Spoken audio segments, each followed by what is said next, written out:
Muy bien, buenas tardes a todos. Vamos a esperar que se termine de unir todas las personas. ¿Sí me escuchan? A ver. Sí. Les pido de favor que, tengamos respeto hacia la ponente. Vamos a evitar rayar la presentación o escribir cosas en el chat que sean ofensivas. Ok, entonces, nada más que se siguen uniendo. Ok.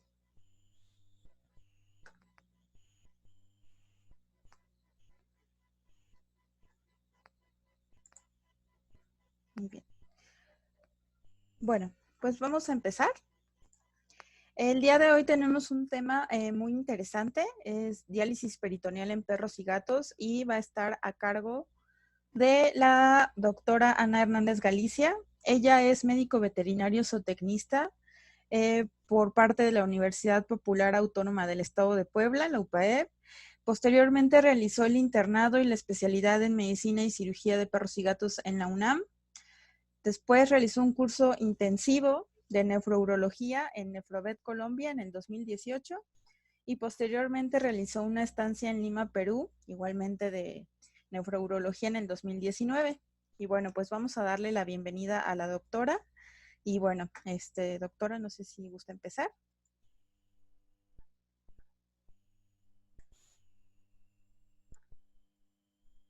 Creo que no te escuchamos. A ver. ¿Listo? ¿Ya? ¿Me Uh-huh. Sí. Bueno, hola, buenas noches. Muchas gracias a todos por acompañarnos. El tema de hoy es un tema que a mí me apasiona mucho, que me parece muy interesante y muy bonito, diálisis peritoneal en perros y gatos. Me gusta mucho porque si a mí hace unos 5 o 6 años me hubiesen preguntado qué hacía con los pacientes enfermos renales que estaban muy mal, les hubiese dicho que pues terapia de líquidos y listo, ¿no? Y si no respondían, pues incluso a veces sugerían las eutanasias. O si me hubiesen preguntado qué pensaba, qué opinaba sobre las terapias de reemplazo renal, les hubiese dicho que pues, eso nos hacían perros y gatos. Pero hace 2, 3 años más o menos me empecé a interesar por el mundo de la nefrología y pues me enteré o me di cuenta y estudié que había muchas técnicas de reemplazo renal que podemos utilizar con los pacientes y les podemos dar más tiempo, que es muy importante tanto para los propietarios como para ellos, y lo importante es que les podemos dar calidad de vida, ¿no? Entonces, bueno, pues espero que les guste y que les sirva para su práctica diaria, ¿no?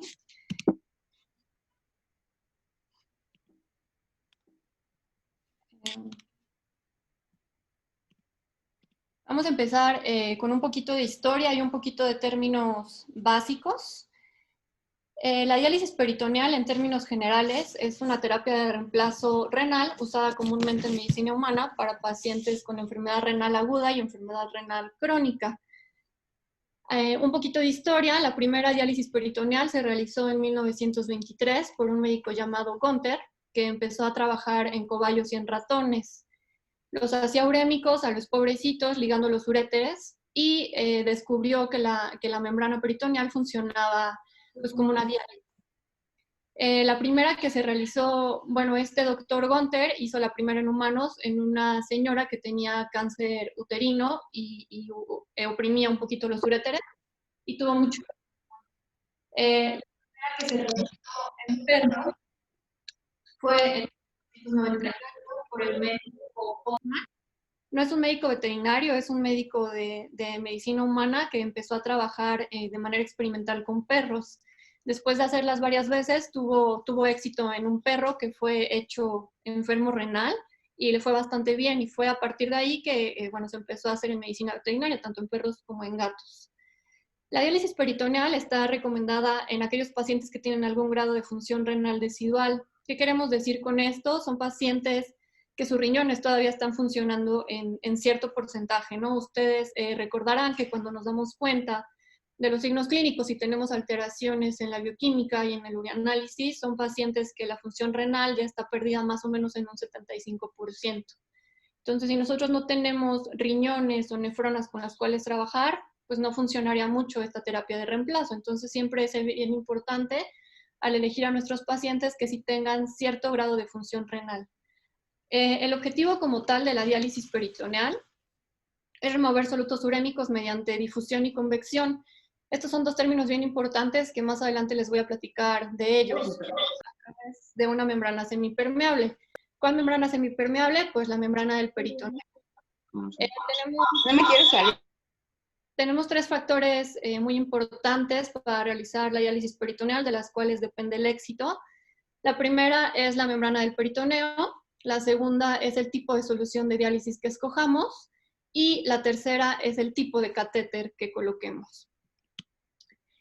Vamos a hablar un poquito sobre la fisiología y la anatomía del peritoneo. Hay que recordar que la membrana peritoneal es una serosa continua que se comporta como una membrana semipermeable imperfecta. Se dice que es imperfecta porque esta membrana permite el paso de solutos y de agua dependiendo del tamaño de estas partículas.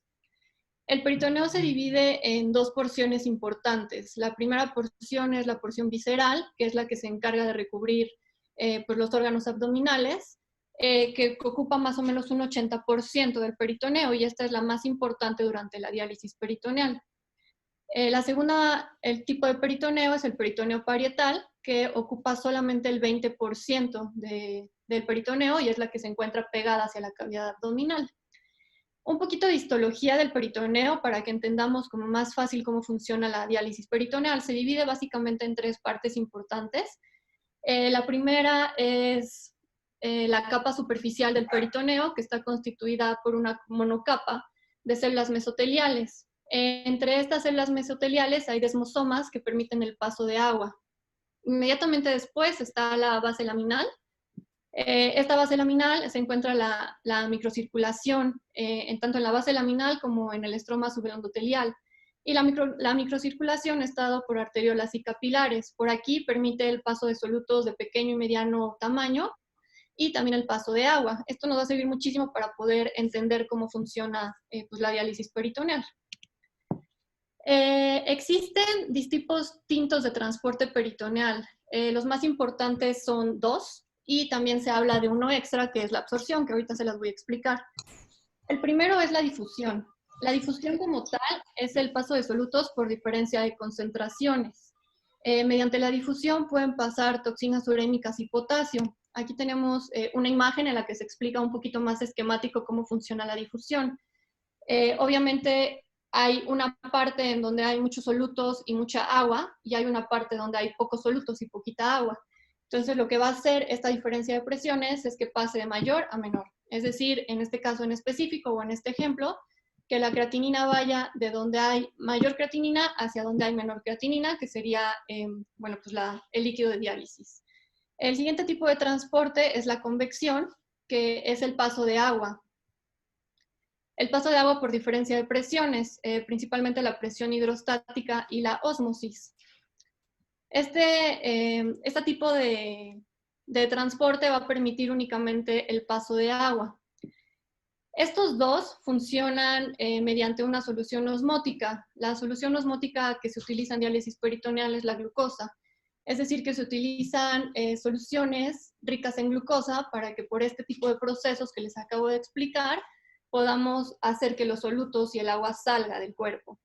El otro transporte que no se tiene tan bien entendido y no es tan importante para la diálisis peritoneal es la absorción. La absorción se da a través de los linfonodos que están muy cerca del diafragma, y estos linfonodos absorben cierta parte de las sustancias y de igual manera nos ayudan al transporte de los solutos y del agua. Existen varias teorías que nos explican cómo funciona la diálisis peritoneal. Existen más o menos unas 5 teorías.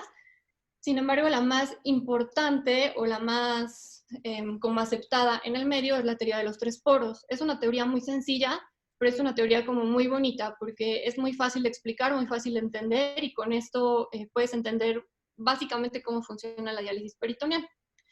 La teoría de los 3 poros se trata sobre que el peritoneo tiene 3 poros distintos. Los primeros poros son las aquaporinas o ultraporos, muy pequeñitos, que únicamente permiten el paso de agua. Estos poros están aproximadamente en un 10% en la membrana peritoneal. Después siguen los poros más importantes, que son los poros pequeños. En estos poros pequeños que permiten el paso de sustancias, que son más o menos entre 40 y 100 Daltons, permiten el paso de solutos pequeños como la creatinina, la glucosa, la urea y obviamente también algunos electrolitos. Estos poros están presentes en la membrana del peritoneo más o menos en un 90%, entonces estos son como los reyes de la diálisis peritoneal porque son los que nos ayudan al transporte. Incluso aquí viene, nos ayudan para más del 99% del transporte de solutos y un poquito más del 50% de transporte de agua.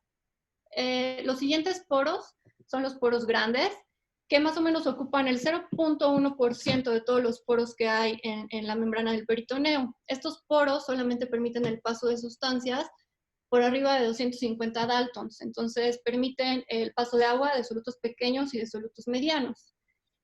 Si nosotros comprendemos esta teoría de los tres poros, podemos comprender cómo funciona la diálisis peritoneal de manera fácil, porque es una teoría muy sencilla. Entonces, una vez entendiendo esto, seguramente vamos a poder hacer las cosas bastante bien. Vamos a hablar un poquito, ya terminamos con un poquito de fisiología, vamos a hablar sobre las indicaciones de la diálisis peritoneal. ¿Qué pacientes podemos sugerir una diálisis peritoneal y cuáles no? Dentro de estos pacientes existen los pacientes que tienen una falla renal como tal, que ese es el motivo de la enfermedad del paciente, y otros pacientes que no tienen afecciones renales. La primera es falla renal aguda anúrica o no responsiva a fluidoterapia. Nos referimos a pacientes no responsivos a fluidoterapia, pacientes que han estado con una terapia de líquido adecuada, más o menos durante 24 y 48 horas y no logramos que los niveles de hiperazotemia disminuyan, al contrario, incluso pueden llegar a subir estos valores. Esos pacientes están súper indicados para diálisis peritoneal. La siguiente indicación son pacientes no anúricos que tienen el BUN por arriba de 100 miligramos por decilitro o por arriba de 885 milimoles o la creatinina por arriba de 10 miligramos por decilitro.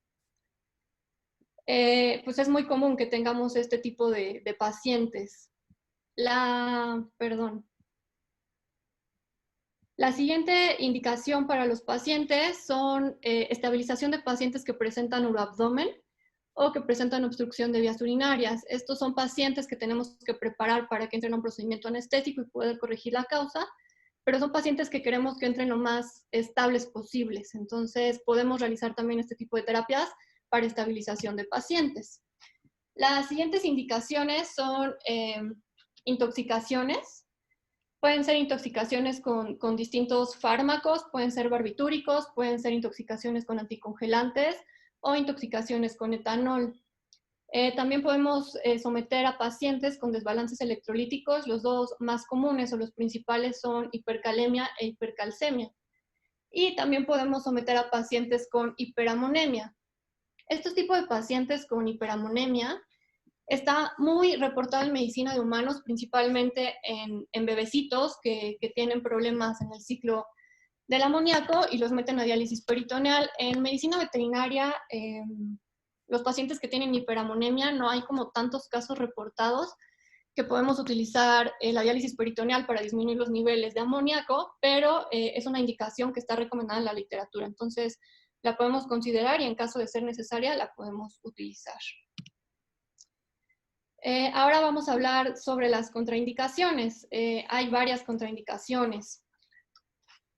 La primera son adherencias peritoneales o fibrosis. ¿Por qué no podemos meter pacientes que tienen adherencias? Porque disminuyen la superficie del contacto del peritoneo.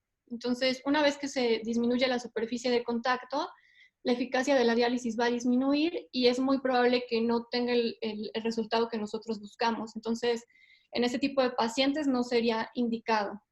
Otra de las cuestiones en las cuales tampoco podemos someter a pacientes son pacientes que tengan fugas pleuroperitoneales. Lo que básicamente nosotros vamos a hacer en la diálisis peritoneal es introducir líquido. Y al introducir líquido al abdomen vamos a aumentar de manera irremediable la presión del abdomen y en consecuencia vamos a aumentar la presión del tórax. Entonces podemos provocar complicaciones importantes. Otra de las contraindicaciones son cirugías abdominales recientes de cualquier índole. Recientes me refiero a cirugías que son antes de 15 días, que no están completamente cicatrizadas, por el riesgo de dehiscencia, el de puntos, ¿no? También pacientes que tengan cirugías abdominales recientes, específicamente gastrointestinales. Este tipo de pacientes pueden tener un alto riesgo de peritonitis y de igual manera de dehiscencia. Entonces, estos pacientes no están para nada indicados para este tipo de procedimientos. Otra de las contraindicaciones importantes son las pacientes que tengan hernias abdominales o inguinales. Justo este punto está un poquito como controvertido en las personas que son expertas o se dedican a esto, porque ellos comentan que si nosotros aumentamos de igual manera la presión del abdomen, podemos predisponer a que esas hernias sufran algunas complicaciones. Sin embargo, hay algunos estudios de medicina humana que dicen que esta complicación no es tan común. Pero bueno, pues ante la duda, la recomendación sería tampoco realizarla en este tipo de pacientes. Otra contraindicación importante son pacientes que se encuentran en estado hipercatabólico severo, es decir, pacientes que están perdiendo proteínas por alguna parte. Por ejemplo, es muy común que los pacientes quemados pierdan proteínas por la piel o pacientes caquéxicos que tienen una deficiencia de proteínas. Con la diálisis vamos a provocar pérdida de proteínas, entonces lo único que estaríamos haciendo sería complicar la situación de estos pacientes. Otra de las contraindicaciones que a mí me parece como más importante porque es más común en los pacientes que atendemos son las infecciones en vías urinarias. Algunas veces, o la mayoría de las veces, las infecciones en vías urinarias son factores que agudizan la enfermedad renal y que a veces son pacientes que necesitan terapias de reemplazo. En estos pacientes no está tan indicada por el riesgo de peritonitis. Puede haber traslocación bacteriana y entonces pues, las cosas pueden complicarse más de lo que vamos a poder ayudar a estos pacientes. Entonces, bueno, como ven, podemos utilizar la diálisis peritoneal en un montón de pacientes y les podemos ayudar bastante para mejorar su calidad de vida y obviamente pues alargarla. Ahora sí, vamos como a lo más bonito, a cómo hacer una diálisis peritoneal. Como les decía al inicio de la presentación, existen 3 factores importantes para que nuestra diálisis peritoneal funcione. La primera, si ustedes recuerdan, es la membrana del peritoneo. Tenemos que asegurarnos que esta membrana esté viable y funcione, porque si no, pues no vamos a tener éxito. La segunda cosa importante es el catéter. El catéter, si fracasamos o con la colocación del catéter o tenemos alguna complicación con el catéter como tal, nuestra diálisis peritoneal va a fracasar. Entonces, vamos a ver, ¿qué es un catéter como tal? Un catéter es un tubo de silicona o politerano que debe ser de grado médico, grado quirúrgico, para evitar complicaciones. Debe ser flexible cuando pensamos en hacer una diálisis peritoneal crónica o puede ser semirrígido cuando pensamos en hacer una diálisis peritoneal de menos días. Ambos catéteres cuentan con una porción interna y una porción externa. Aquí les puse una imagen. Existen muchísimos catéteres que están reportados en medicina humana y que son muy fáciles de conseguir. Bueno, aquí les puse las imágenes. Todos estos son catéteres Texno. Si ustedes ven, la primera porción es la parte interna que va pues dentro del peritoneo. Después hay unas como bolitas que son los manguitos que tienen 2. La primera bolita va hacia el peritoneo, funciona como un tapón para evitar pues fuga de líquido, para evitar en la medida de lo posible entrada o salida de bacterias y crea una fibrosis dentro del peritoneo. La siguiente porción que ustedes ven es la porción que se tuneliza entre el subcutáneo y la piel del paciente. Y ustedes ven otro manguito en esa zona. Ese manguito debería quedar en la piel, en el subcutáneo de la piel, con la misma función del primer manguito. Y la última parte que ustedes ven que hay 3 distintas, uno es recto, otro es como en colita de cochinito y la otra es redondeada. Esto va dentro del peritoneo. Aquí tenemos como algunas complicaciones con estos tipos de catéteres porque todos son de humanos. Entonces, pues los pacientes humanos, no sé, van desde bebecitos de no sé cuánto pesarán, 1 kilo, hasta pacientes muy grandes, ¿no? Que pueden ser cientos de kilos.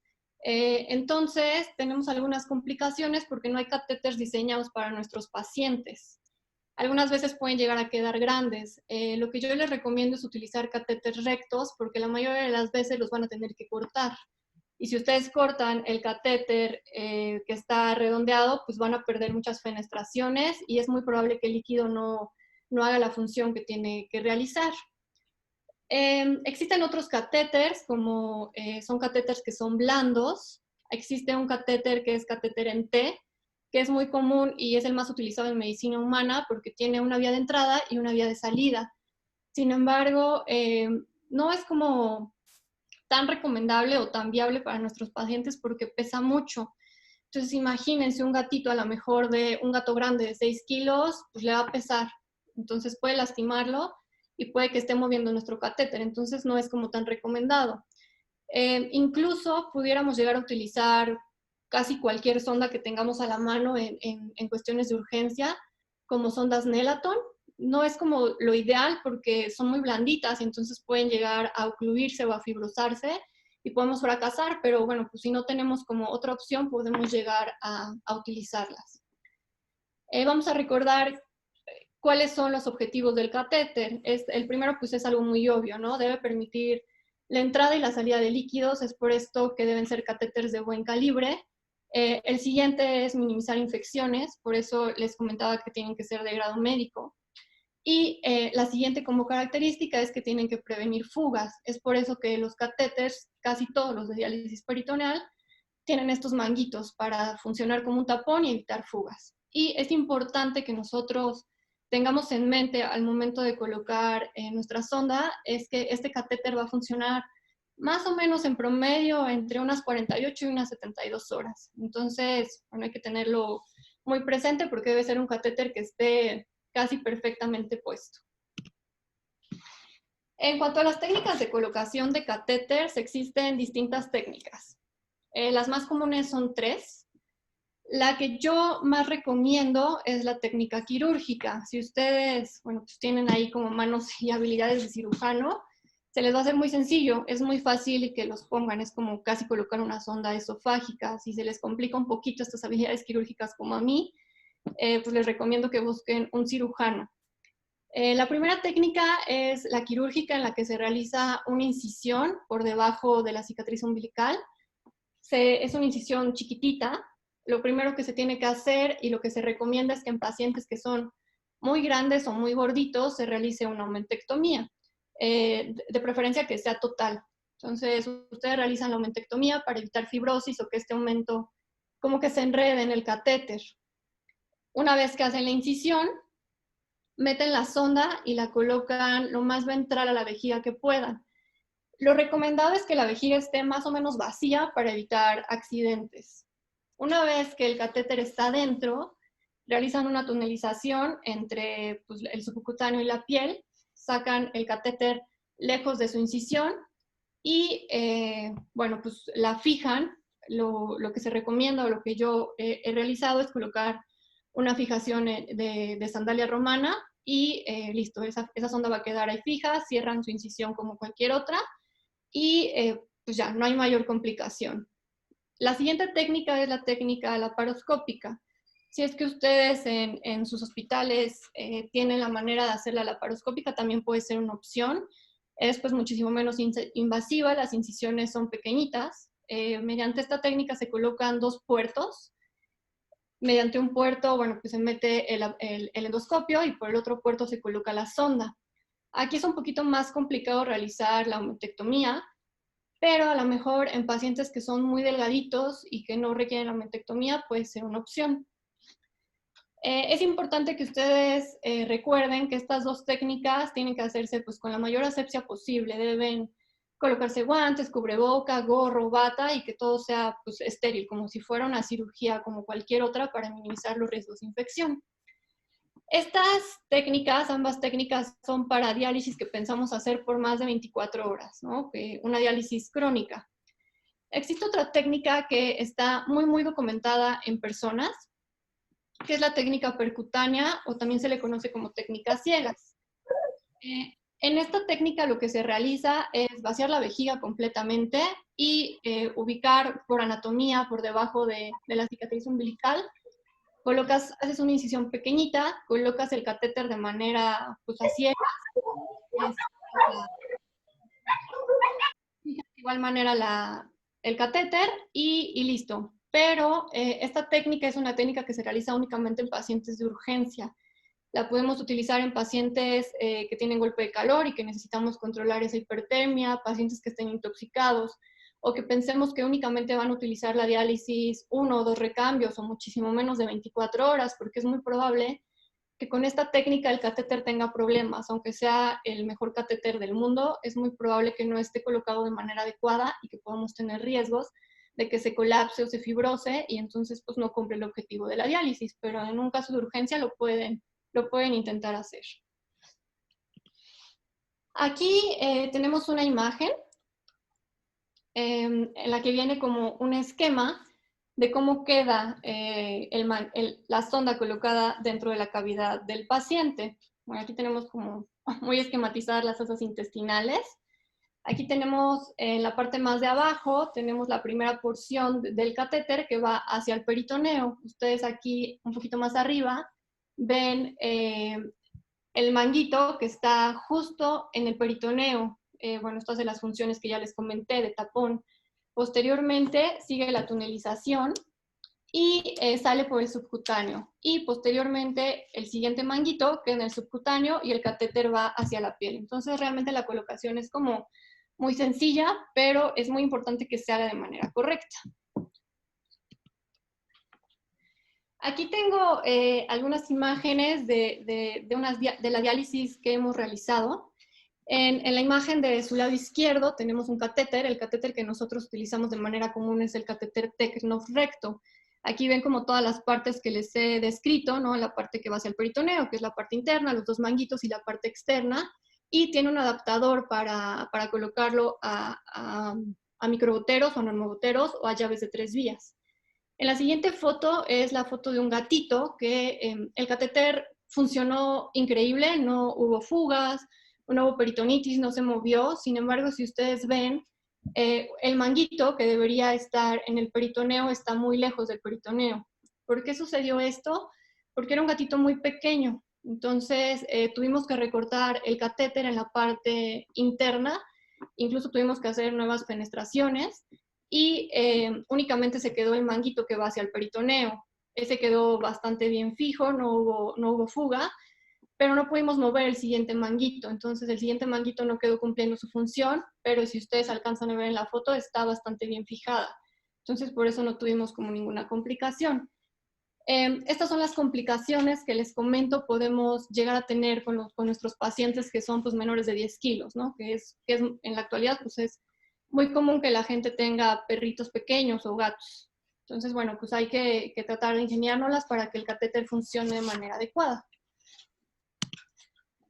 Aquí tenemos pues algunas fotos de cómo se realiza la colocación del catéter. Si ustedes ven en la primera foto a su izquierda, tiene que ser todo como si fuera una cirugía mayor, ¿no? O sea, el cirujano tiene que estar enguantado, tiene que tener bata, tiene que haber campos y todo tiene que ser súper estéril para tratar de evitar complicaciones a futuro.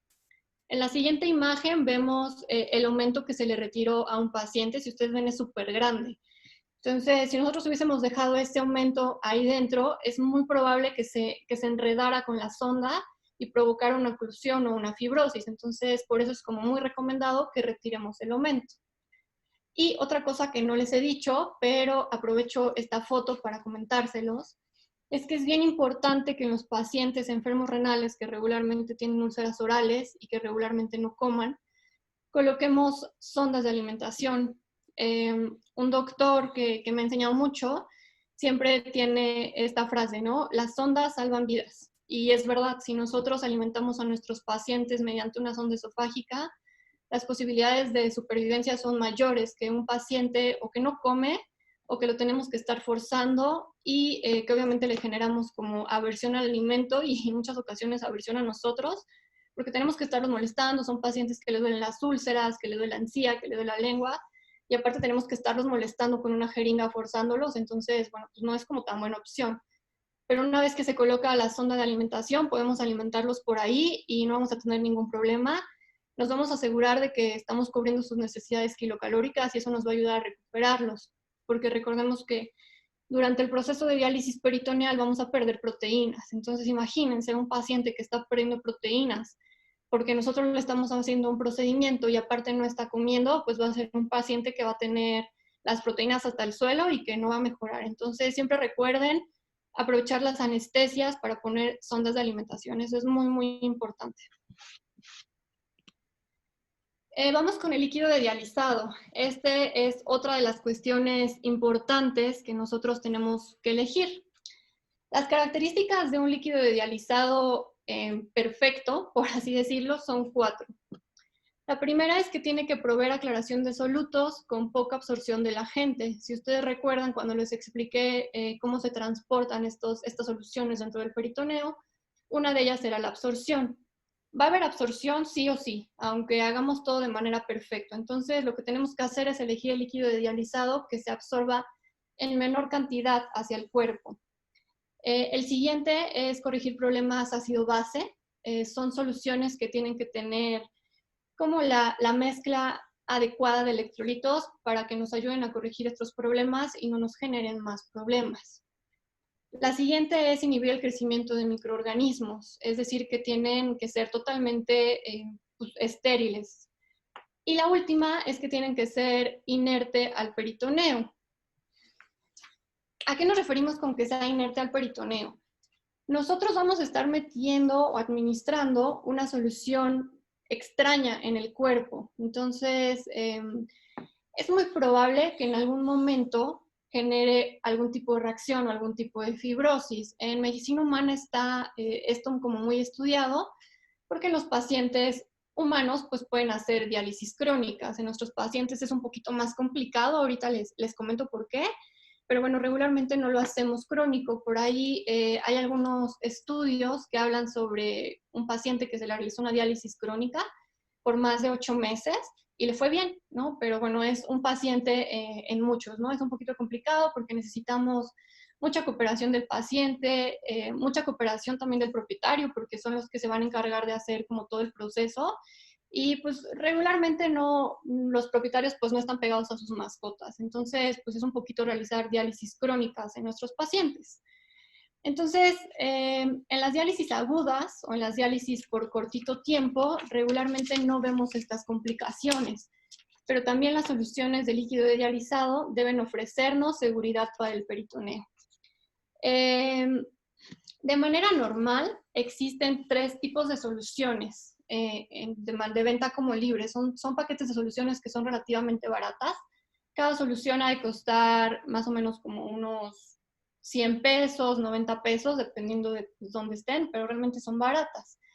La primera solución, que es la que más comúnmente utilizamos, es la solución al 1.5%. Esta solución la usamos en pacientes que están normovolémicos o deshidratados. Esta solución ya viene hecha, ¿no? O sea, si ustedes pueden salir y comprarla, pues qué mejor. Pero si tienen una urgencia o si viven en algún lugar del país donde no se pueda conseguir, ustedes pueden hacer su propia solución de diálisis.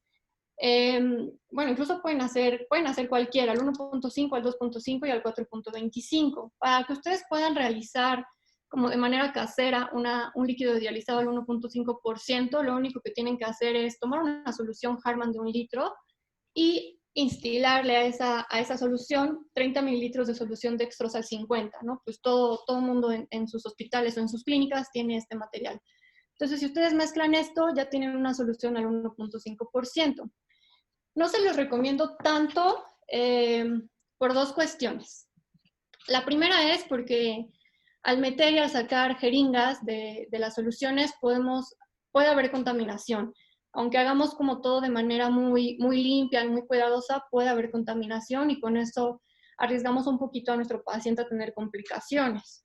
Entonces, bueno, pues utilícenla menos, solamente que sea su única opción, la pueden utilizar. Las siguientes 2 soluciones que existen en el mercado son soluciones al 2.5% y soluciones al 4.25%. Estas soluciones pues obviamente tienen una mayor cantidad de glucosa y, bueno, pues obviamente el efecto osmótico va a ser mayor. Estas soluciones se pueden utilizar en dos casos en específico. El primero es en pacientes que tengan una sobrecarga de líquidos. Obviamente, al haber una mayor concentración de glucosa, nosotros vamos a retirar líquidos de una manera más rápida. Y en pacientes que tengamos algunas complicaciones cuando ya empezamos con la solución al 1.5%, cuando estemos teniendo un poquito de retención, podemos utilizar una solución con un poquito más de ósmosis para que nos ayude a retirar el líquido que queda por ahí sobrenadando. Entonces, una vez que nosotros ya escogimos nuestro líquido de diálisis, ya colocamos el catéter, ahora sí vamos a ver cómo se hace la diálisis peritoneal. ¿Cuáles son los objetivos de realizar la diálisis peritoneal? La primera es, pues, corregir el estado hemodinámico de nuestro paciente. Corrección de desbalances electrolíticos, que como ustedes saben, los pacientes enfermos renales van a tener alteraciones electrolíticas sí o sí. Entonces, también es uno de los objetivos de la diálisis peritoneal. También uno de los objetivos, creo que de los dos objetivos más importantes, el primero es reducir el BUN por debajo de 60 a 100 miligramos por decilitros. Y el segundo es reducir la creatinina por debajo de 4 a 6 miligramos por decilitro. Obviamente estos objetivos no los vamos a realizar con el primer recambio, ¿no? Tenemos que tener un objetivo de las primeras 24 horas, reducir más o menos entre un 60 y un 50% del porcentaje. No podemos reducirlo de una manera más rápida porque le vamos a provocar cambios electrolíticos a nuestro paciente y le vamos a provocar cambios bruscos en las presiones y podemos provocar pues, muchas complicaciones. Entonces tiene que ser despacito, ¿okay? Eso es bien importante que lo tengamos en mente. Porque muchas veces pensamos que con el primer recambio que tenemos que hacer de diálisis peritoneal o con la primera hora, nuestros niveles tienen que bajar muy rápido. Entonces, esto es bien importante que lo tengamos siempre muy, muy claro porque va a ser un proceso lento. O sea, estamos hablando de un proceso de 48 a 72 horas, incluso en algunas ocasiones puede ser hasta de 5 horas. Una vez que tenemos claros los objetivos, ahora sí vamos como a lo bonito, ¿no? A lo interesante y a lo cansado, porque hacer diálisis peritoneal es un proceso muy tedioso. Lo primero que tenemos que hacer, aquí hay un punto importante que es pues, importante que ustedes lo sepan. En medicina de humanos recomiendan que una vez que se ponga el catéter, dejemos que esto cicatrice para poder hacer la diálisis peritoneal y evitar el riesgo de fugas. Entonces estaríamos hablando que tenemos un paciente que le ponemos un catéter y tenemos que esperar más o menos entre 10 y 15 días para que cicatrice y podemos hacer la diálisis. Esto no es tan viable en nuestros pacientes porque si nosotros ya estamos pensando en hacer una diálisis peritoneal es porque seguramente al paciente le urge. Entonces, ahí es otra de los puntos importantes, que el catéter tiene que quedar perfectamente fijado para evitar complicaciones. Existen distintos protocolos para hacer diálisis peritoneal. Existen, no sé, infinidad de protocolos. El que a mí más me gusta utilizar es este. Lo que vamos a hacer primero es instilar la solución de líquido dializado. Estoy hablando ahorita del primer recambio. Ahorita les voy a platicar cómo se hacen los demás. Para empezar la diálisis, instilamos aproximadamente de 15 a 20 mililitros por kilogramo. Entonces, instilamos la solución. Es importante que tardemos en instilar la solución más o menos entre 10 y 15 minutos para no aumentar la presión del abdomen de manera muy abrupta. Y también es importante que esta solución tiene que entrar a temperatura corporal, más o menos entre 38 y 39 grados centígrados. Si la metemos muy fría, vamos a hacer que nuestro paciente tenga hipotermia. Y si la metemos muy caliente, vamos a quemar al paciente. Entonces, tiene que estar en una temperatura adecuada. Una vez que tenemos ya la solución dentro del abdomen del paciente, vamos a dejar reposar este dializado en el primer recambio durante 60 minutos.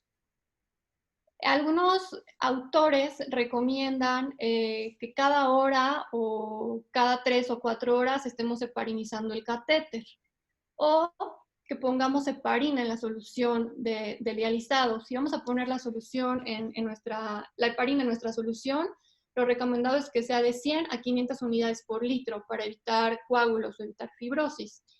Y también en estos pacientes vamos a tener disminución de potasio sí o sí. Entonces, para tratar de evitar un poquito estas complicaciones, podemos administrar nuestro líquido de dializado de 2 a 4 miliequivalentes por litro de potasio. Entonces, esto como para evitar, en la medida de la posible, las complicaciones que podamos tener.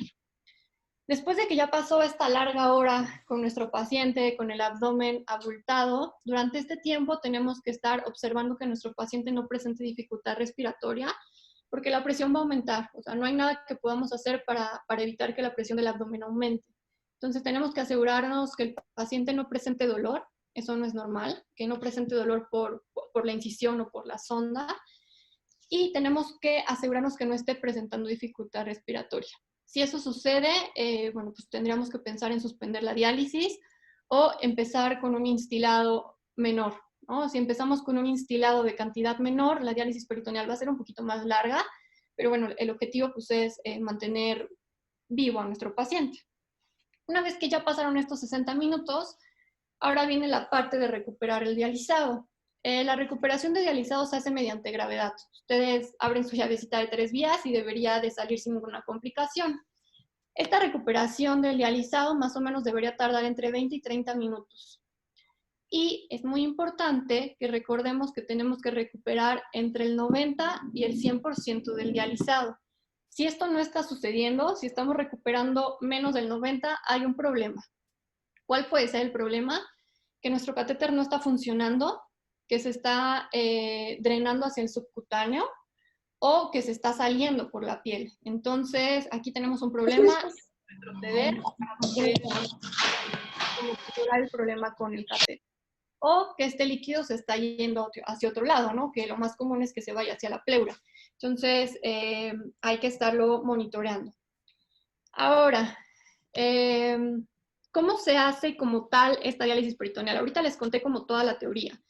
Estos recambios en las primeras 24 horas se hacen cada 60 minutos. Entonces, estamos pensando que en el día vamos a estar haciendo unos 22 o 23 recambios. Entonces, es un proceso muy tedioso, por lo cual es un proceso que tenemos que estar haciendo en equipo. Ustedes solitos no van a poder, se van a agotar porque van a tener que estar despiertos día y noche 3 días y pues no es viable para ninguna persona, ¿no? Entonces tienen que rodearse de un equipo de por lo menos unas 3 o 4 personas que puedan estar monitoreando al paciente, porque son pacientes que tenemos que estar monitoreando súper estrechos, o sea, son pacientes que no podemos dejar solos ni un minuto. Tenemos que estar ahí todo el tiempo con ellos, checándolos constantemente, que estén cómodos, que estén calientitos, que estén confortables, que no estén estresados. Entonces, el primer requisito para hacer una diálisis peritoneal es que consten o que ustedes tengan un equipo. Eso es lo más importante. Una vez que ya se realizó la diálisis peritoneal por unas primeras 24 horas, es muy probable que ustedes vean una recuperación en el paciente, tanto anímicamente como clínicamente, como en sus valores de hiperazotemia. La urea y la creatinina seguro van a bajar. Pero no, o sea, no queda ahí. La diálisis peritoneal tiene que seguir. En la siguiente ocasión que ustedes empiecen a hacer la diálisis peritoneal, si los niveles ya bajaron, el paciente ha mejorado un poquito, podemos pasar a una cosa que se llama diálisis crónica, ¿no? Crónica entre comillas porque estamos hablando de horas. Una vez que esto se termina, podemos dejar reposar el dializado, dependiendo de cómo vayamos avanzando. Primero lo aumentamos a 2 horas, después lo aumentamos a 3 horas, y después podemos incluso dejarlo hasta 4 horas reposando. El dejar reposando el líquido de dializado nos va a aumentar o disminuir la velocidad con la que nosotros disminuimos los valores de urea, de creatinina y de electrolitos. Entonces es por eso que primero es como muy intensivo, que primero es como a cada ratito tenemos que estar haciendo estos cambios porque nos importa bajarlos. Una vez que ya está un poquito más controlado y el paciente ya está más estable, ahora sí podemos bajarle a la intensidad y a la velocidad de los recambios para que estos valores vayan disminuyendo un poquito más despacito. Ahora, ¿qué necesitan como de cosas básicas para poder realizar la diálisis peritoneal? Yo les recomiendo una infusora. Con la infusora ustedes van a poder instilar el líquido dentro del abdomen sin complicaciones, no se van a pasar, no va a haber como una presión excesiva y lo más importante, no se va a contaminar este líquido dializado, porque ustedes, sus manos nunca van a tocar el líquido. Entonces, las bolsitas de diálisis peritoneal, no sé si las conozcan, que seguramente sí, son 2 bolsas. La primera bolsa es donde viene el líquido dializado como tal, súper estéril. trae una manguerita. Y la siguiente trae otra bolsa, aún de ese sistema, en la que es la bolsa de recolección. Sin embargo, no pueden utilizar estas bolsas como tal si no tienen una máquina para diálisis peritoneal, que pues no es como que la tengamos guardada en el closet, ¿no? Entonces, lo que pueden hacer es utilizar solamente la bolsa de diálisis peritoneal con guantes, la abren, conectan la venoclisis o pues el tubito que trae a su infusora y ustedes programan su infusora en cuánto tiempo quieren que le pase esa solución y cuánto quieren que le pase. Entonces, bueno, con esto se evitan un montón de complicaciones. Ahora, para calentar la solución existe en distintos métodos. El más fácil es el que le pongo aquí en la imagen. Existen ya comercialmente aparatitos que te calientan la solución, que tú le pones que lo quieres a 39 grados y te lo calienta a 39 grados súper exactos. Otras cosas que podemos hacer es, bueno, pues colocar en la sonda o en la venoclisis que va hacia nuestro paciente con el líquido de instilado. Existen unos aparatitos que son como unos huevitos en lo que ustedes meten la venoclisis y llega lo más calientita al paciente. También lo programan con la temperatura y demás. Si ustedes lo tienen, lo podemos utilizar. Si no tienen como ninguno de estos aparatitos, pueden calentarlo en los tapetes térmicos que utilizamos para calentar a nuestros pacientes. Pues está como el plastiquito y dentro del plastiquito trae como una cubierta felpadita. Entonces pueden colocar ahí las soluciones. Obviamente no vamos a saber como con exactitud que están a 39 o a 38 grados centígrados, pero bueno, pues más o menos no sentirlas como tan frías ni tan calientes. Otra de las opciones, que la verdad es que no es como tan recomendada, es calentarlo a baño María o en el microondas. Eso no lo hagan. En el microondas pueden llegar a desnaturalizar alguno de las sustancias que vienen en la bolsa de diálisis y entonces pues su diálisis va a fracasar. Y en baño María el riesgo de infección o el riesgo de que haya bacterias que están en esa solución es súper alto. Entonces ninguna de esas dos es recomendada. Y si ustedes tienen una máquina de diálisis peritoneal, pues ya, es la maravilla. El problema con la diálisis de diálisis peritoneal es que no hay unas diseñadas para medicina veterinaria, ¿no? Las que nosotros utilizamos son para humanos. Y el problema que tenemos es que el software que trae instalado es para mínimo 10 kilos. Entonces, pues, ¿cuántos pacientes tenemos enfermos renales que necesitan una diálisis que son menos de 10 kilos? Si tenemos pacientes arriba de 10 kilos, les va a funcionar perfecta. Esta máquina funciona muy bien y te resuelve todo el trabajo. Entonces, lo único que ustedes tendrían que hacer es estarlo monitoreando constantemente, pero ya no tienen que estarse poniendo sus alarmas y preocupándose, porque en 15 minutos le tengo que administrar, en 60 minutos le tengo que sacar y tengo que recuperar en 30 minutos, porque esta máquina hace todo. Ustedes programan cuánto líquido quieren que instilen dentro del abdomen, cuánto tiempo quieren que deje que se repose y cuánto tiene que sacar y en cuánto tiempo tiene que salir. Entonces, bueno, pues esta máquina resuelve un montón de cosas. Debe haber por ahí alguna manera en la que se pueda como modificar el software para que lo podamos utilizar en pacientes más pequeñitos, ¿no? Sí debe de haber alguna manera y pues eso resolvería todo el trabajo exhaustivo que es hacer una diálisis peritoneal. Aquí les presento un caso de un gatito que le realizamos diálisis peritoneal. La primera foto que ustedes ven a su izquierda es el día 1 de hospitalización del paciente. Se ve un paciente como muy triste, un paciente postrado, obviamente un paciente que no quiere comer. Aquí les pongo unas gráficas. Nosotros lo mantuvimos hospitalizado más o menos como por unas 48 horas. El 1 en la gráfica son los valores con los que a nosotros nos llevó a hospitalización. Lo dejamos hospitalizado con una terapia de líquido adecuado, la terapia farmacológica adecuada. Al día 2 repetimos las pruebas de laboratorio y estos fueron nuestros valores. Y al día 3 las volvimos a repetir y los valores están muchísimo más altos de cuando nos llegó. Entonces, en ese momento decidimos que era un paciente candidato a diálisis peritoneal. Era un gatito más o menos como de 6 kilos, entonces no era tan chiquito. Entre el 3 y el 4 pasaron las primeras 24 horas de diálisis peritoneal. Entonces, si ustedes ven, esos valores disminuyeron más o menos en un 50-60%, que es el objetivo de la diálisis peritoneal. Y en el día 2 de la diálisis peritoneal, que más o menos sería el día 5 de hospitalización, los valores estaban muchísimo mejor. Y en la foto de la derecha ustedes pueden ver cómo hay una diferencia importante entre el paciente que nos llegó de primera vez sin medicaciones, sin terapias, al paciente que estaba en el día 2 de diálisis peritoneal. Entonces, fíjense qué tan útiles son las diálisis peritoneal y qué tan buenas son para nuestros pacientes. Les ayuda muchísimo, ya no se sienten tan mal, se controlan las náuseas, son pacientes que incluso quieren empezar a comer por sí solitos. Entonces, les va muy bien. Ahora, aquí viene parte del trabajo arduo que tenemos que hacer pues nosotros o con nuestro equipo de médicos. Son pacientes que necesitan un monitoreo constante. ¿Qué tenemos que monitorear? Pues casi todo lo de ese paciente.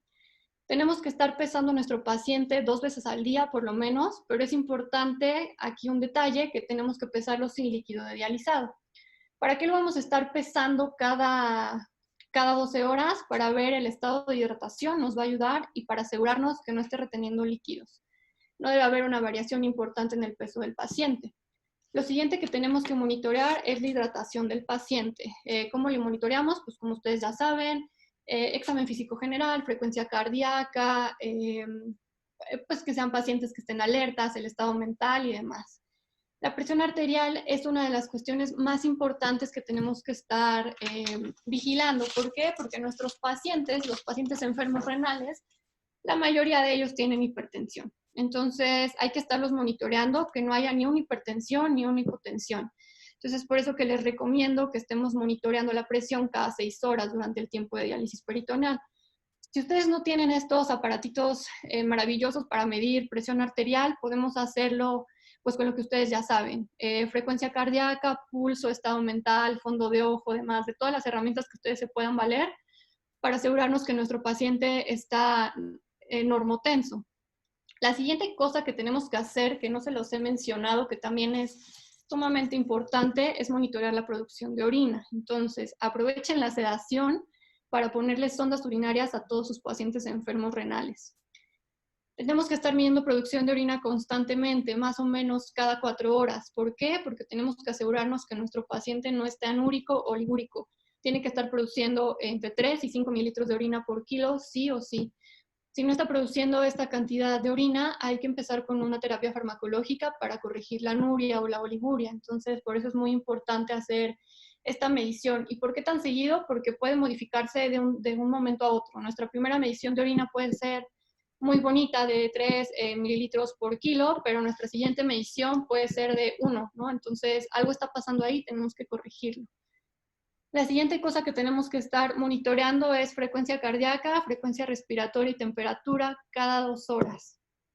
Esto también es complicado porque pues, tenemos que estar manejando al paciente cada 2 horas y a veces ya están hartos y aburridos de nosotros, pero tenemos que estarlo haciendo para monitorear el estado hemodinámico de nuestros pacientes. Ahora, lo siguiente viene la parte cara, por así decirlo, de la diálisis peritoneal. Tenemos que estar haciendo pruebas constantemente. Tenemos que estar midiendo valores renales, es decir, urea, creatinina y fósforo. La literatura recomienda que incluso sea cada 6 horas, pero bueno, imagínense estarle midiendo urea, creatinina y fósforo cada 6 horas a un paciente, pues sale muy caro. Entonces, si ustedes lo pueden estar midiendo 2 veces al día, está perfecto. Con eso van a tener una gráfica adecuada y van a poder monitorear cómo está funcionando su diálisis peritoneal. Es importante que también estemos midiendo los electrolitos. Los electrolitos, los autores, en la literatura está recomendado que se midan cada 4 horas, porque podemos tener complicaciones electrolíticas importantes. ¿De cuáles electrolitos? Pues de casi todos. Entonces tenemos que estar muy pendientes por los cambios electrolíticos para corregirlos en dado caso de que sea necesario. Pero bueno, también estar midiendo electrolitos cada 4 o 6 horas, pues es súper complicado. A veces son lugares que no tenemos como un laboratorio en el hospital, que pues tenemos que estar esperando los valores, que nos los devuelve el laboratorio y demás, entonces se vuelve más complicado, pero con que ustedes estén midiendo electrolitos 2 veces al día, bueno, pues con eso es más que suficiente. Otra cosa que es muy importante, una de las principales complicaciones de la diálisis peritoneal es la peritonitis. No es tan común, pero puede suceder. Entonces, los autores recomiendan que se realice citología de líquido dializado pues cada 48 horas o al inicio de la diálisis y al final de la diálisis. Pero la verdad es que yo me siento más tranquila haciendo citologías de dializado 1 vez al día. Pues es muy sencillo, lo pueden hacer pues en su clínica. ven al microscopio y buscan datos de peritonitis. Incluso pueden hacerle pues como un estudio de líquidos a líquido dializado, medir densidad urinaria, medir sólidos totales y demás para buscar peritonitis. Así, en esta imagen, así es como se debe de ver el líquido dializado sano o bonito. Se debe ver transparentoso, no se debe ver como pusoso, como con sangre, con cambios de coloración. Entonces, eso también nos da como un indicio de cómo debe ser nuestro líquido dializado. Entonces, bueno, con todo esto, pues podemos tener éxito con las diálisis peritoneales. Podemos darles calidad de vida a nuestros pacientes y alargarla, que muchas veces es muy importante tanto para los propietarios como para los pacientes. Entonces, ya por último, vamos a hablar sobre las complicaciones más comunes en las diálisis peritoneales. Les puse como una pirámide invertida que va como de las mayores complicaciones a las menores. La mayor complicación que más se ha reportado, tanto en medicina de humanos como en medicina de perros y gatos, es la oclusión del catéter. Como les he comentado como a lo largo de toda esta charla, es que la oclusión del catéter puede llegar a suceder por distintas cosas. Porque no se retiró el aumento de manera adecuada y ya está enredado ahí, porque la sonda se colapsó, pues por muchísimas cosas. Si ven el porcentaje por ahí, pues es muy alto. La siguiente complicación que podemos llegar a tener es retención de líquido en el subcutáneo. Esto es bien complicado porque ¿cómo sacamos ese líquido de ahí? ¿No? Pues es como muy, muy complicado. Aparte de que la solución de diálisis puede irritar la piel y puede irritar el músculo. Entonces tenemos complicaciones. Es por eso que el manguito, por lo menos el manguito que va al peritoneo, debe quedar súper bien fijo para evitar estas complicaciones. La siguiente complicación que vamos a tener, que se las puse ahí como por en medio, son alteraciones electrolíticas, porque esto sí es una complicación, pero es muy probable que lo tengamos en todos los pacientes que sometamos a una diálisis. Entonces, hay que estar pendientes de este tipo de complicaciones, pero va a ser muy común en todos nuestros pacientes. Otra de las complicaciones es hipoalbuminemia. Como les dije, lo que vamos a sacar es proteínas, y son pacientes que regularmente tienen hipoalbuminemia, hipoproteinemia y demás. Entonces, hay que pensar en sustituirla de alguna manera. Lo podemos hacer de vía oral o por vía oral, o si los valores son muy bajos, podemos pensar hacerlo incluso por vía intravenosa, ¿no? Para evitar como este tipo de complicaciones que nos traen la hipoalbuminemia. La siguiente complicación es la peritonitis bacteriana. Si ven por ahí, el porcentaje es muy chiquito, es del 4%. Tanto en medicina de humanos como también de perros, las complicaciones de peritonitis son poquitas. Y la mayoría de las veces que tenemos peritonitis es por un error humano. ¿Por qué? Pues porque no tuvimos como las medidas de seguridad adecuadas con nuestro paciente, porque de repente se nos olvidó usar guantes, porque de repente el gato o el perro se orinó cerca de la sonda, o se acostó en la popó, o vomitó y bueno, pues se acostó por ahí en la sonda. Entonces puede haber traslocación bacteriana y creamos una peritonitis. Y la última complicación que puede reportarse, que no es tan común, pero es importante que ustedes la sepan porque ya nos pasó un paciente con efusión pleural. ¿Cómo sucede esto? Hay como varias teorías, ¿no? La más común es que hayamos sobrehidratado al paciente. ¿Cómo sobrehidratamos al paciente? Con una terapia de líquidos con una deshidratación de un porcentaje altísimo, entre un 6 y un 8%. Lo recomendado es que manejemos estos pacientes con una terapia de líquidos de mantenimiento y estemos monitoreando el estado de hidratación de nuestro paciente. Si en algún momento necesita un poquito más de hidratación, bueno, pues le subimos, pero no vamos a dejar a nuestro paciente sobrehidratándose al 8% 24 horas, ¿no? Porque segurito van a tener efusión pleural. Y otra de las teorías por las cuales hay efusión pleural, el diafragma también funciona como una membrana, entonces también permite el paso de ciertas sustancias.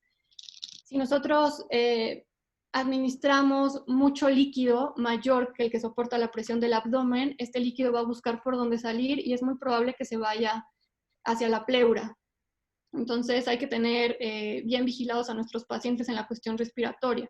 Pacientes con distrés respiratorio, paciente que se le tiene que tomar un estudio radiográfico. Si nosotros vemos que tiene efusión pleural, podemos intentar hacer un cambio con la diálisis peritoneal. En lugar de usar una solución al 1.5%, podemos utilizar una solución al 4.5% para tratar de mejorar la sobrehidratación. Pero aquí hay que tener mucho ojo. Otra de las complicaciones que no les puse por aquí son cambios neurológicos. Podemos tener pacientes que tengan aumento de la PIC y podemos tener pacientes que convulsionen. No es tan común, pero es importante saberlo porque también puede ser una complicación común de la diálisis peritoneal.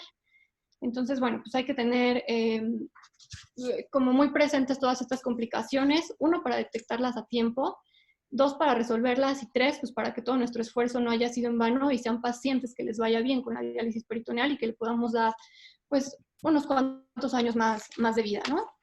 Y bueno, pues hasta aquí sería todo. Muy bien, muchas gracias, doctora Ana. Bueno, vamos a comenzar con la sesión de preguntas. Aproximadamente pues tenemos media hora para realizarlas y bueno, pueden irlas escribiendo en el chat y yo las voy a ir leyendo. Entonces nos pregunta Hugo González que si todas las soluciones para diálisis peritoneal son en base a dextrosa. La mayoría sí, y en la actualidad sí, es el agente osmótico más comúnmente usado por dos cuestiones. Uno, porque bueno, pues ya se sabe que la glucosa no afecta al peritoneo. Como se los comenté, solamente afecta en diálisis crónicas, entonces es como la más noble con la membrana del peritoneo. Y la otra, pues porque es el agente osmótico de mayor acceso y de mayor facilidad. Entonces sí, la mayoría de las soluciones de diálisis, el agente que utilizamos es glucosa. Ok, vamos a seguir con la siguiente. Galo Cárdenas Chiñas pregunta, ¿de cuánto tiempo es la esperanza de vida de un paciente con insuficiencia renal si se le realiza una diálisis? ¿Cómo será su ritmo de vida? ¿El animal se recupera total o parcialmente? Es una pregunta compleja. ¿Por qué compleja? Porque depende mucho. Recuerden que las enfermedades renales siempre son secundarias a algo. Siempre tenemos que buscar la causa de la enfermedad renal. Entonces, tu pregunta aquí depende mucho de cuál es la causa de la enfermedad renal. Si nosotros logramos ubicar la causa de la enfermedad renal, podríamos dar una esperanza, ¿no? A lo mejor si la causa de la enfermedad renal es, no sé qué se me ocurre ahorita, piometra, y la corregimos, es muy probable que esa enfermedad renal sea aguda. Y entonces con nuestra diálisis peritoneal la vamos a corregir y va a tener una esperanza de vida pues como de cualquier otro perrito. Ahora, si nosotros tenemos un paciente enfermo renal que no sabemos cuál es la causa, que es común porque a veces hacemos todos los estudios y no encontramos cuál es la causa, pues el tiempo de esperanza de vida disminuye. Aquí hay como una triada. Si nosotros tenemos pacientes con hiperazotemia, con proteinuria y con hipertensión arterial, el tiempo de sobrevida es cortito, más o menos como de unos 6 o 7 meses. Entonces, tu pregunta depende mucho de la causa de la enfermedad renal. Ok, bueno, vamos con la siguiente. Nadia Nieva, ¿sugiere algún protocolo anestésico para un paciente renal al momento de la colocación de la sonda? Sí, realmente debes utilizar fármacos que no hipotensen al paciente. Entonces, lo recomendado sería utilizar propofol en dosis pequeñitas y mantenerlos con anestesia inhalada, ¿no? Isoflurano, sevoflurano. Y también en algunas ocasiones pueden hacer una preanestesia con benzodiazepinas, que también es bastante noble para los pacientes. Aquí hay que tener una consideración especial con el propofol, porque recuerden que el propofol es acumulativo en pacientes que son gorditos. Entonces, en pacientes gorditos hay que tener como bien medidas las dosis para evitar este efecto acumulativo y que podamos tener alguna complicación durante la anestesia. Perfecto. Y ahí, perdón, aparte recuerden que el proceso es rápido, ¿no? O sea, a lo mejor un cirujano como experimentado, más o menos experimentado, se tardará entre 5 y 10 minutos en colocar la sonda de diálisis peritoneal y unos 5 minutos en colocar la diálisis, perdón, la sonda esofágica y 1 o 2 minutos en colocar la sonda de urinaria, ¿no? Entonces, si sumamos todo esto, que serán unos 10, 15 minutos, entonces realmente el proceso es cortito, es muy rápido. Bien. Fabi pregunta, dentro del protocolo de mantenimiento de estos pacientes con diálisis peritoneal, ¿podemos incluir los ácidos grasos? Sí, los ácidos grasos forman parte importante del protocolo farmacológico de un paciente renal. Es importante usar solamente ácidos grasos omega 3 o que tengan una relación 3:1 con los ácidos grasos omega 6 y 9. Ahora, ¿cómo vamos a dar estos ácidos grasos durante la hospitalización? Obviamente hay que recordar que estos ácidos grasos tardan tiempo en hacer efecto, no es como que con la primera cápsula de ácido graso ya lo controlamos, pero lo podemos dar por la sonda, ¿no?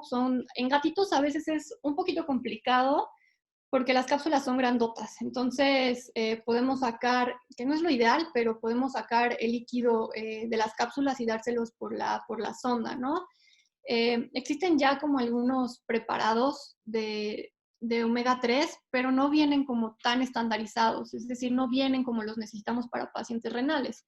Pero en casos de gatitos que no podamos darles estas pastillitas, podemos utilizar el líquido que ya viene preparado. Pero sí, los omega 3 son parte fundamental del tratamiento para pacientes enfermos renales crónicos. Ok, vamos con la siguiente, Jacqueline Galicia. Buenas noches. ¿Al paciente se le debe administrar algún tranquilizante o algún anestésico para realizar la diálisis? No regularmente. Lo ideal es que sean pacientes tranquilos, ¿no? O sea, que no sean pacientes agresivos. Ahí también, pues podría ser una contraindicación el hecho de que sean pacientes agresivos porque no los vamos a poder estar manejando. Y tampoco podemos estar sedando o tener sedado al paciente por 48, 72 horas que dure la diálisis. Entonces, no es tan recomendado estarlo sedando.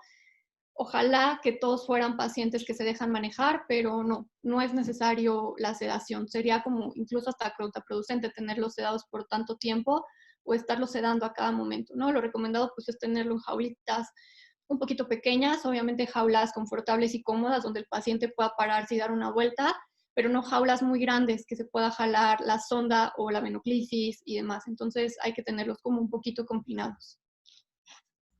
Muy bien. Alexis Monterde dice, hola doctora, disculpe, ¿qué porcentaje de éxito tiene ante estos pacientes enfermos renales, hablando en que aumenta el riesgo ASA y la otra? ¿Usted ha usado en terapia de enfermos renales crónicos agudizados y si es así, ¿tiene buen resultado? ¿Sí entendiste o la repito? Más o menos, entendí como cuál es el porcentaje de éxito en pacientes enfermos renales agudizados. Uh-huh. Pues Hablando en el riesgo ASA. hablando como del riesgo anestésico. El riesgo anestésico obviamente es alto, ¿no? Dependiendo del tipo de paciente, más o menos estarían catalogados en un riesgo ASA pues, 4, 3, 4, 5 en algunas ocasiones, pero como les decía, son procedimientos rápidos. Entonces, el riesgo pues como de mortalidad durante el procedimiento anestésico, yo creería en mi opinión o experiencia que es bajo. Obviamente tiene que haber un anestesista ahí, ¿no? Para que esté tratando de controlar todas las complicaciones que puedan llegar a darse. Y el éxito es alto, ¿eh? Incluso lo que está reportado en la literatura más o menos es de un 70 a un 80%, entonces yo creo que es alto. Obviamente puede haber complicaciones y obviamente estas terapias pueden desencadenar en la muerte del paciente porque tenemos algunas complicaciones y porque todos son seres vivos y reaccionan de manera distinta, pero yo creo que vale la pena intentarlo como una oportunidad más para que el tiempo de sobrevida que tenga el paciente, ¿no? Digo, si fuera, no sé, si yo fuera la propietaria, quisiera tener a mi gatito o a mi perrito bien unos 3 o 4 meses más, ¿no? A pensar directamente en hacer como la eutanasia. Ok. Dice Nelly, en diálisis crónica, ¿cada qué tiempo se cambiaría la sonda y cada qué tiempo se realizaría la diálisis? Aquí en diálisis crónica tenemos como el mismo término, pero dos significados diferentes. Lo que yo platiqué ahorita con ustedes, consideramos una diálisis crónica en pacientes que ya se van a estar dializando cada 3 o 4 horas. Esta sonda obviamente se retira, no se van a casa con la sonda por las complicaciones que puede haber. Entonces, una vez que nosotros logramos los objetivos de la diálisis y clínicamente el paciente está mejor, está comiendo, una producción de orina favorable y demás, retiramos la sonda y el paciente se va a casa sin sonda. Existe otro término que también se los comenté, que hay por ahí un artículo muy interesante sobre diálisis crónicas como tal, crónicas. Es un paciente que se le hizo una diálisis peritoneal durante 8 o 10 meses, no lo recuerdo bien, pero le fue bastante bien. Eran unos propietarios pues, muy comprometidos porque ellos tenían que hacerles la diálisis peritoneal durante las noches y son pacientes que regularmente tienen que ser muy tranquilos porque son pacientes que están pues, gorditos con ese líquido de diálisis toda la noche, igual que en humanos. Entonces son pacientes que tienen que estar tranquilos. Es por eso que la diálisis crónica no se hace tanto, crónica como tal, no se hace tanto en medicina veterinaria, porque pues, los propietarios a veces no son tan comprometidos, los pacientes no son tan tranquilos, y existen riesgos también. Puede haber riesgos de peritonitis. Este artículo que les comento, el paciente tuvo varias peritonitis, se corrigieron y listo, pero son pacientes que ya no tienen una función renal adecuada. Por eso al inicio de la plática les comentaba que este tipo de diálisis peritoneal debe ser para pacientes con cierta función residual. No tendría como mucho sentido que sometamos a un paciente en estadio 4 o que ya no tenemos riñoncitos con los cuales trabajar, porque en cuanto nosotros retiremos la diálisis peritoneal, son pacientes que van a recaer y que van a estar igual de mal que cuando empezamos. Entonces, la diálisis peritoneal está recomendada o en pacientes agudizados o en pacientes que son de un estadio 3 para abajo. Muy bien. Fabi dice, ¿qué opina doctora Ana respecto a lo que llaman diálisis, entrecomillado, con el medicamento de nombre Azodil? En un diplomado de medicina interna nos recomendaron no hacerlo. Yo tengo una historia ahí con el Azodil. Uno de mis seminarios de internado de la especialidad fue básicamente de enfermedad renal y encontré muchos artículos sobre el Azodil. La mayoría eran pagados por betoquinol. Se hicieron en gatitos. Funciona bien el Azodil, principalmente en gatos, porque bajan los niveles de urea. Es una diálisis entérica en el que hay pues, muchas bacterias y disminuyen principalmente los niveles de urea. Entonces, en pacientes crónicos te pueden funcionar, en pacientes agudos jamás. O sea, durante la hospitalización nunca les den Azodil. Uno, porque generan aversión, porque es un medicamento caro y porque las tabletas son grandes. Pero si el paciente es crónico y está controlado y el propietario puede pagar el Azodil, désenlo, les va a ayudar a bajar únicamente los niveles de urea. Pero es importante que ustedes sepan que el Azodil por sí solito no va a mejorar al paciente. Es un tipo de diálisis distinta, si es una diálisis entérica, pero tenemos que tener coadyuvantes, ¿no? Entonces, sí lo pueden mandar sin ningún problema, pero en pacientes crónicos estables. A lo mejor el paciente crónico estable es el mejor candidato para el uso de Azodil.